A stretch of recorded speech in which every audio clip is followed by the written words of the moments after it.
This video is sponsored by Dehancer. So, you want the film look? Well, all you have to do is find a working film camera and hope the eBay seller didn't lie to you about its condition. Acquire film for the camera from a back alley dealer. Shoot the entire roll, I hope you know how to meter. Then find a lab to develop it, and then have them scan it, or scan it yourself, because what the hell are you supposed to do without a digital copy? Assuming everything went well, congratulations, you now have the film look. Now you just have to repeat steps 2 through 4 ad infinitum, hoping that everything continues to go well, which definitely always happens. But if this is your first time into the world of film photography, then chances are not everything went your way. And even if it's not your first time, chances are things will go wrong from time to time. Ask me how I know. Light leaks, inoperative meters, damaged film. There's a lot of things that can take a metal chair to your creative vision and suplex it into next Tuesday. After every roll, you have a choice. Continue to gamble $20 to $30 and hope you've learned enough to improve your outcomes. Or you could give up your life, say goodbye to your friends and family, move to Tibet, become a monk, and seek out the tones that you so desire within yourself. Or if you're less dramatic, I guess you could just shoot digital too. Look, I know this is a film photography channel, but I think we both know that in the modern world, digital is just the far cheaper and easier way to capture an image. And I'm kind of outing myself here, but I do shoot all my videos on a digital camera.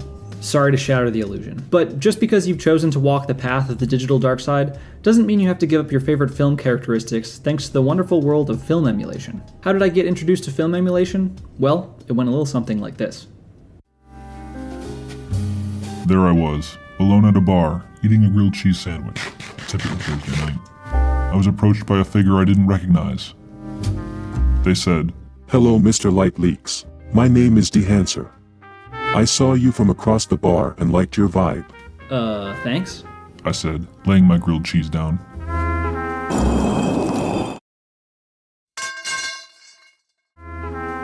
They continued, "I supply an advanced film emulation software that I'd like you to demonstrate to your audience. Show them how to use it, and be brutally honest with your opinions. You see, it's only through honest feedback that I grow stronger and more powerful." Intrigued, I replied. I'm intrigued, but what's the catch? No catch. We provide you with the software, and you post a video demonstrating it. We don't even have to see it before it goes live. In exchange, you get to keep the software and we'll give your viewers a discount code that also entitles you to a small commission for each purchase. Is this some sort of convoluted advertising disclosure? Yes, it is. So, Dehancer. It's a film emulation software for both stills and video, and you can use it with or alongside all of these programs. I'll mostly be showcasing it within Lightroom Classic, but I'll touch on Davinci Resolve too at the end. But why Dehancer? Well, it's easy to use for the most part, and the results are actually pretty good. The colors are as accurate to film as possible because the lookup tables that Dehancer creates for each film are generated from meticulously shot color charts that are then optically printed on a real photo paper and then analyzed with laboratory-grade spectrophotometers. On top of just the colors, the effects that Dehancer offers are pretty realistic and add that little bit of extra flavor. Alright, I think that's enough build-up. Let's take a look at a typical photo workflow. Alright, so here we are in Lightroom Classic. I'm not going to go through how to install the plugin. The guides that Dehancer provides are already pretty good. Also, since this is my first time doing this, why do people leave themselves in a little square down in the corner? Like, can I get a circle or a star?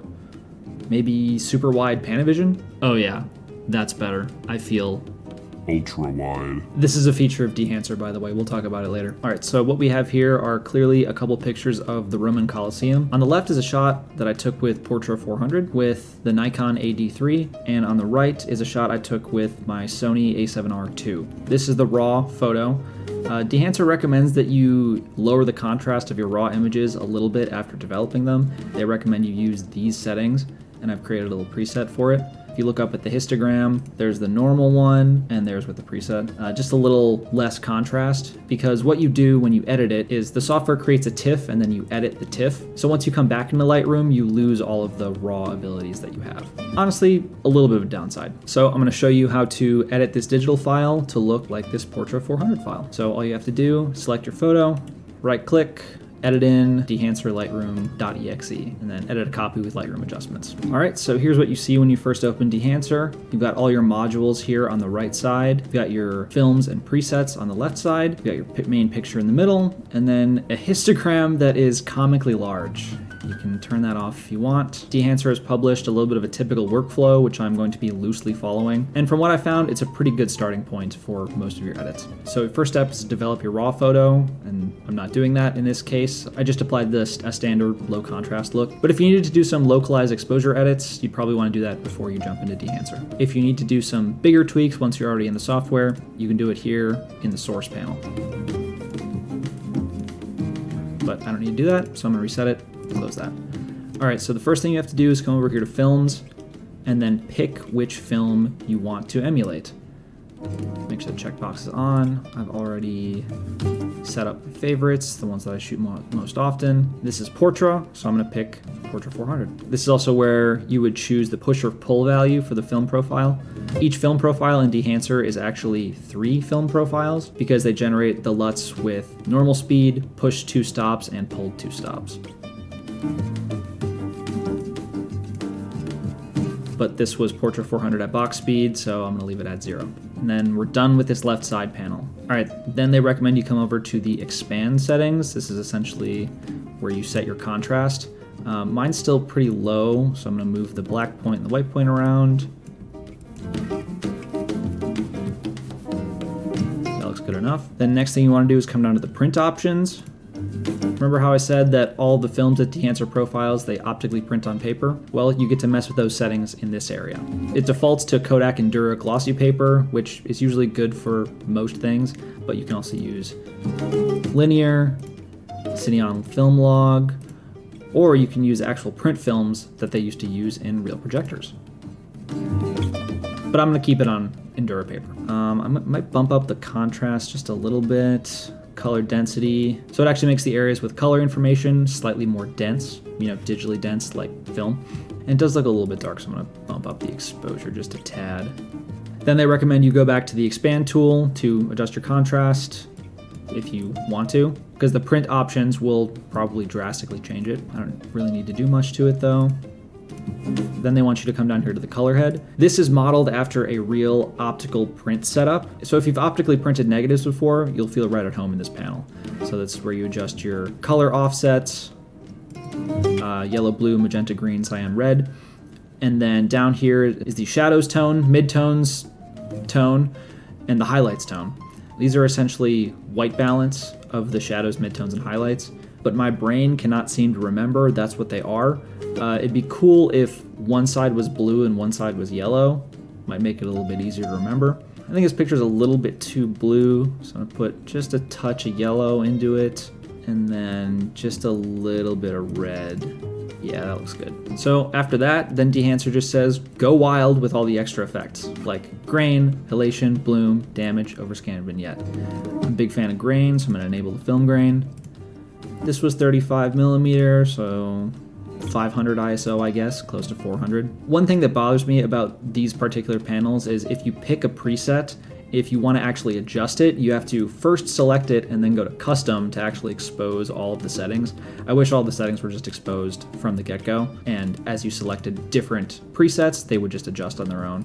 It's kind of annoying to have to go back and forth. A little bit more grain. I'm going to drop the resolution down a little bit. This resolution slider is what I think takes the film grain in Dehancer and takes it from good to actually realistic. Film is obviously made up of individual silver halide grains, and the size of the grain is what determines how fine of an image you can create. If you have smaller grains, you can resolve more lines, which is more detail, and with larger grains, the opposite is true.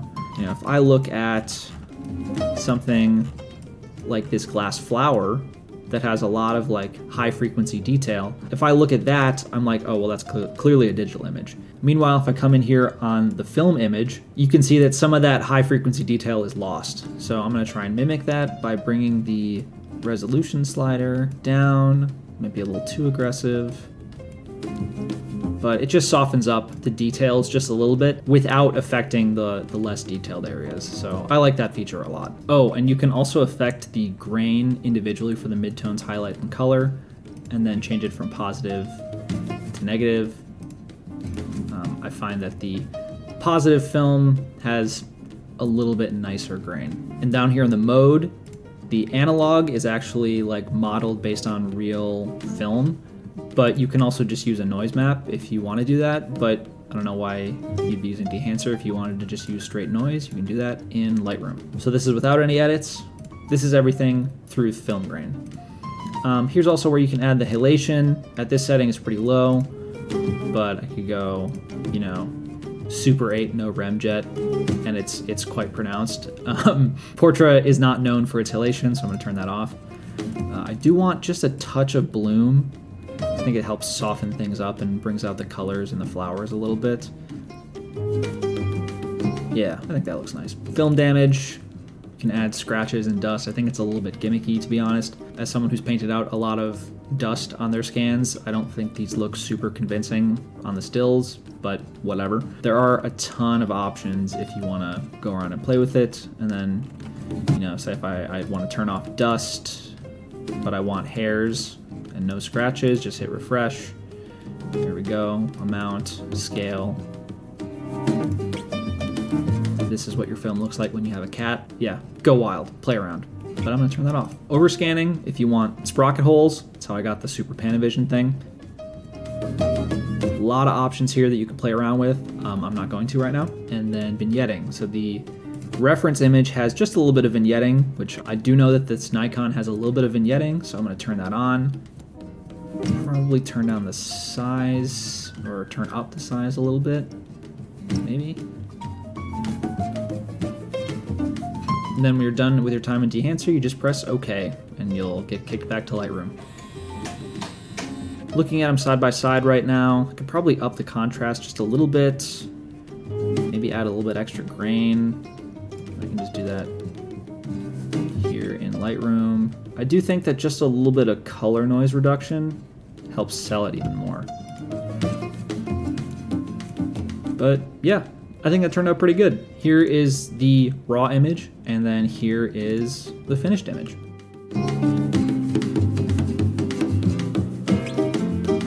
Here they both are next to the reference Portra 400.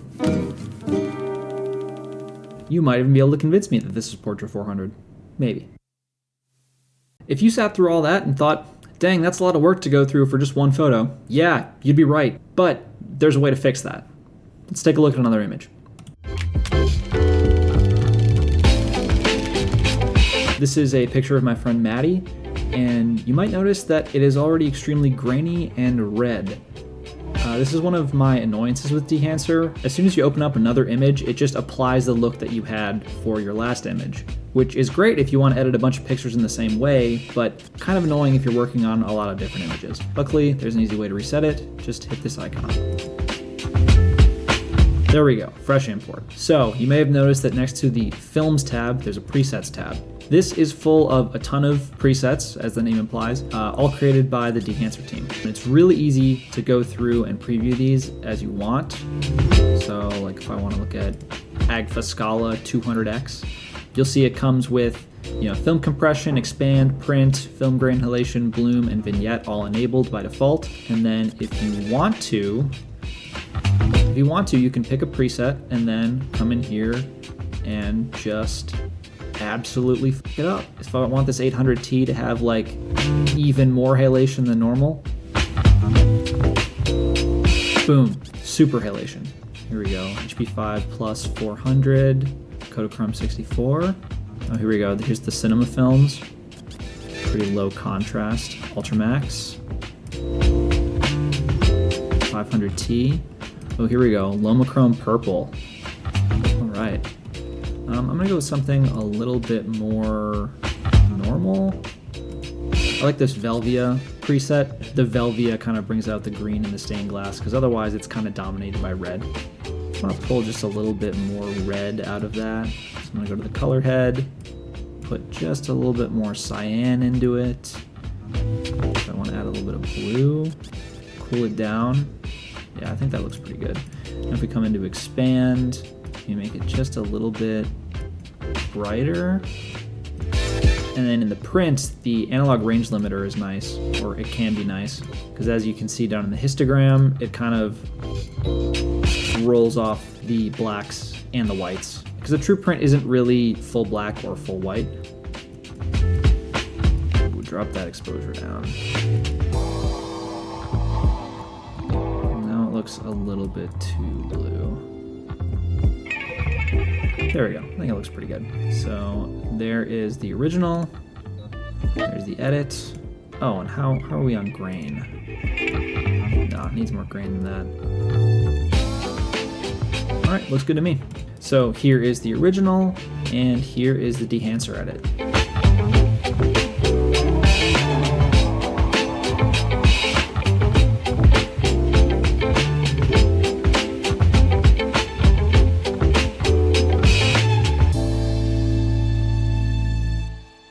Then finally, I want to talk about the effects modules within Dehancer. That is the grain, halation, bloom, vignette, and overscan. I'm going to use this really high contrast shot of Maddie to show off mainly the effects of halation and bloom. Here again, we have the last applied preset. I don't want that, so I'm going to reset it. Do want to change up the colors a little bit, something a little less saturated, I suppose. All right, let's go with Gold 200. This isn't about the film types. I'm getting sidetracked. Film grain, I've already shown you. As the sensor size decreases, your graininess is going to increase.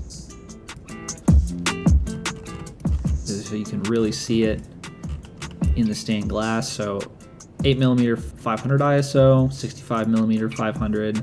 Obviously much finer grain because the sensor size is much larger. But I want to really crank it up, drop the resolution, basically max out the grain. Just make it gritty. I want it to look like sandpaper. Then we come down to the halation, which I think is pretty good. So similar to film grain, as your sensor size increases, the halation is going to go down. So if you want a ton of halation, you want 8mm Super 8. And then there's also remjet and no remjet layers. The remjet is there to get rid of the halation. What's kind of distinct about CineStill is motion picture film, they remove the remjet. This would be the halation for like, any of the Vision 3 films. And then this is like your kind of standard CineStill look. If I go to like Super 8, no remjet, you're gonna get a ton of halation. And then go down to customize. A cool part of the halation and bloom effect, there's the mask mode, so you can see exactly what is halating, I guess. And it makes it really easy to mess around and see exactly what it is that you're doing.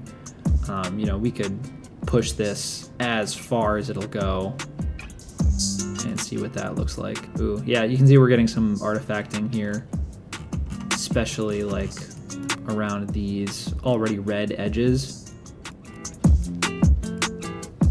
The software doesn't appear to think that they should be halating, but they definitely should be. But I guess that's just how it goes when you're working with a plugin. The grain really helps sell it. But you can see some artifacting here in the silhouette, which is just what happens when you're generating this stuff live and not doing it for real. So similar to halation, you have bloom, which is scattering that occurs within the lens, whereas halation is scattering within the film. So again, scales with sensor size. Small sensor sizes will have a lot more bloom, but it also scatters all wavelengths of light, not just the reds and the yellows that you see with halation. And it also comes with the mask mode, so you can crank up everything or play with it to your heart's content and see what it looks like. I think the bloom adds a nice subtle touch, because most images have a little bit of bloom because lenses aren't perfect. So I think just a little bit helps sell the image a lot. I already showed you the film damage on the last one, we're gonna skip that. And then overscan. So you can go really crazy with this. All sorts of sprocket holes. You can choose between anything from Super 8 to Ultra Panavision 65mm, which I think is kind of goofy because these are stills. But yeah, just play around and see what works best for your particular image. It's very easy to get lost in just turning all the knobs and seeing what they do. And then standard vignette. There's the original, and here's our lo-fi hip-hop beats version. All of the effects applied, probably a little too heavy-handedly, but that's what you gotta do during a demonstration. Here's some examples of some edits that I've made using only presets with minor tweaks.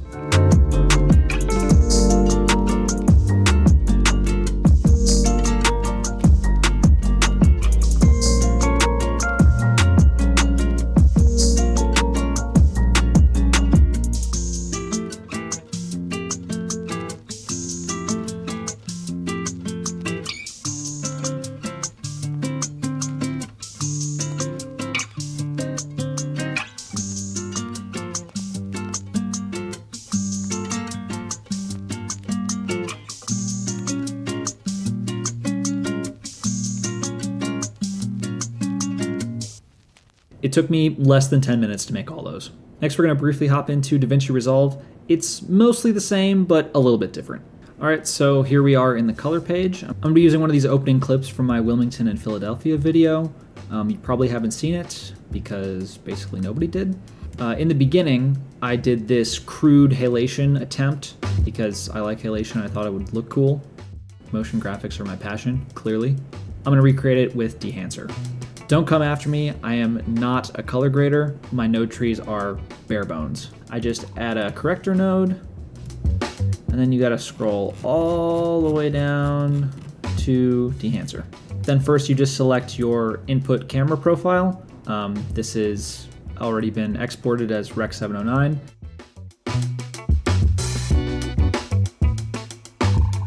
And then basically all of these are the same as they are in the stills version. You still get your source effects,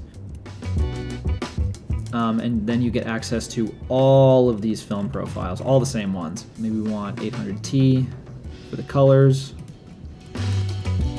Ektachrome, yeah, everybody likes Ektachrome. Oh, I just made the mistake again.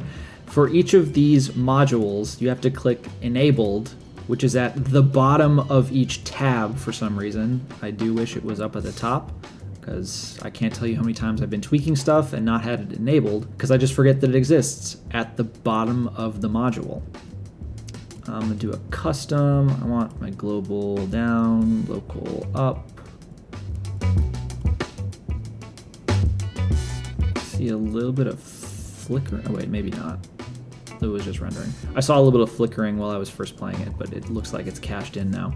So yeah, with just a few tweaks, I have recreated what I recreated in Resolve with decent results, but it's a little bit too overall glowy, in my opinion. Whereas in this one, I've got my global diffusion turned down pretty far, but the edge diffusion is quite strong. Maybe I'll turn back the impact just a little bit.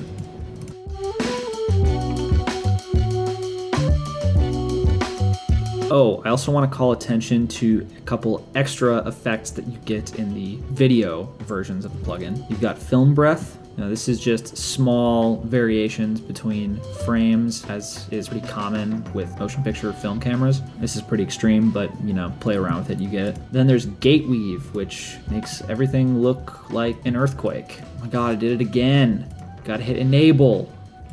God, I wish it was at the top.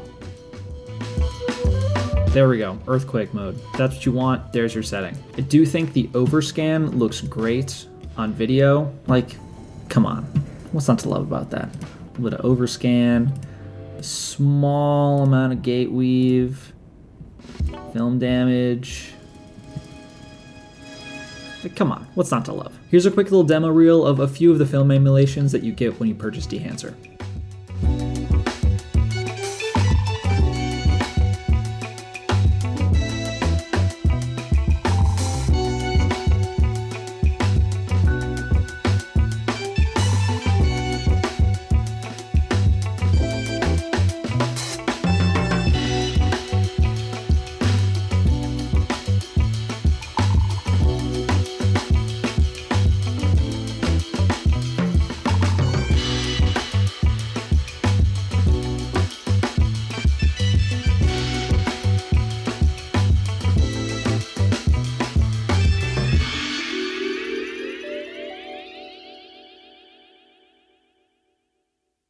So that is Dehancer in Lightroom Classic and Davinci Resolve.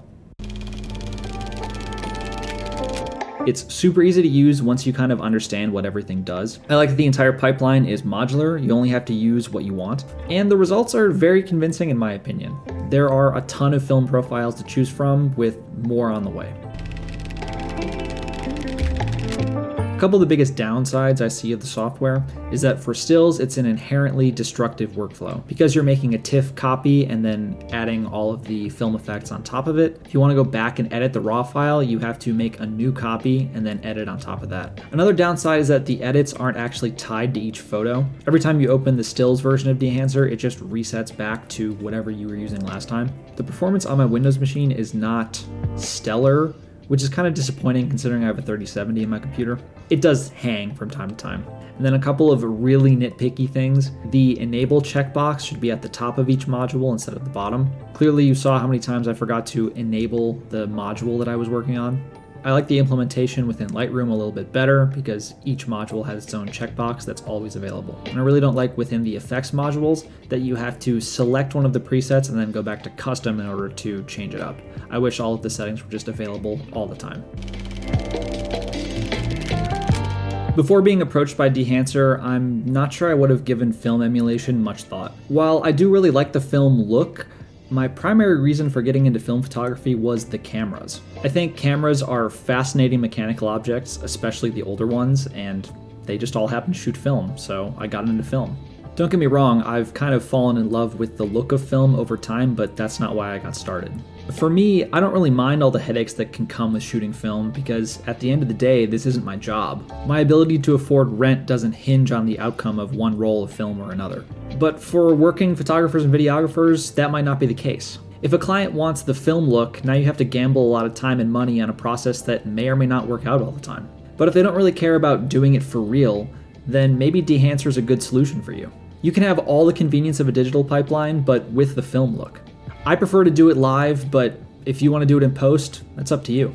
That being said, I think Dehancer has a place in my digital photography workflow for the occasional times that I want to shoot digital, and there's definitely a place for it in future videos now that I have it. And I'll be using it because I want to, not because I have to. To recap what's available, there is one photo plugin that can be used in Photoshop, Lightroom Classic, Capture One, and Affinity Photo. There are 3 video plugins that are available for Davinci Resolve, Final Cut Pro, and After Effects/Premiere. The video plugins have a Pro and a Light version, and certain individual effects can be purchased standalone for the Resolve and Final Cut Pro versions. And all of the versions come with 2 seats. There's also an online editor and an iOS app that you can pay for monthly, but the rest of the plugins can be rented for 3, 6, or 12 months, or purchased outright. I know that was a lot of information, but if you want to play around with the software for yourself, all of the Pro versions have a free 2-week trial.